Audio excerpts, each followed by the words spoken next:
My dear brothers and sisters in Islam, the topic of my discussion this afternoon is when you thought you were home free.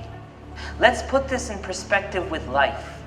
And I want to point out to us all today, for myself first and foremost, a story of one of Allah's creation, whose greatness will be evident through the short description that I will present to you right now. That this individual was so great, so dedicated, pious, that word cannot even describe him. Height of piety. Closeness, forget closeness. He's been places where none of us can go. He's done things that none of us have the capacity to do.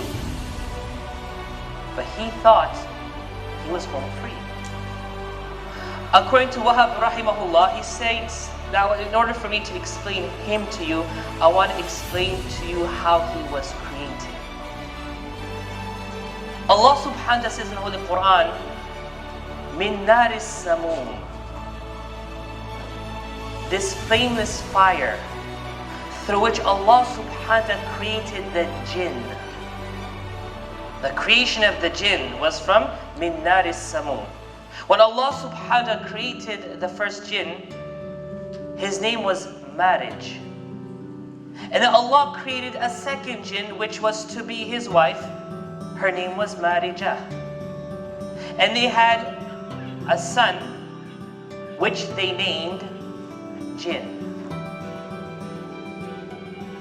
From the progeny of the jinn came one whose name was Azazil. What was his name? Azazil. But we know him today with another name. Allah subhanahu wa ta'ala created him from the fire known as the creation or progeny of the jinn kind. But Allah subhanahu wa ta'ala describes as Azazil in the Quran, Kana min al-jinni. He was from amongst the jinns. He was a jinn, but Allah is saying he was from amongst them. Why so? Because he looked more like an angel.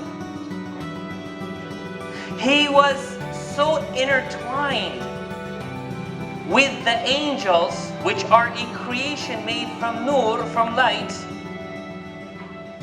What he represented, what he brought to the table, what he had the ability to do, allowed the creation, the angels, to see that and not him. Hence, he was considered an angel. It is said that the angels were so amazed by how the jinn were dedicated that they had asked for one of them or a few of them to come up and to show their greatness of their creation. It is said that he became the head of the angels. He was so great, so honored, so dedicated that he became the head of the angel, the teacher of the angels.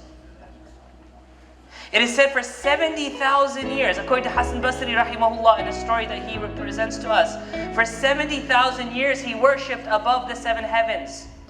70,000 years. There's not a place on this earth or in the sky, but there is a marking that he made prostration and he worshipped. Say subhanallah. It's amazing. Think about the magnitude of what he accomplished.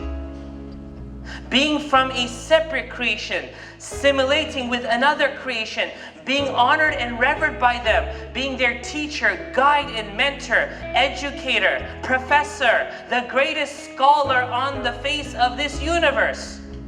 Still, he holds that title. That one day he was honored with the position of Ridwan. Ridwan is the gatekeeper of paradise.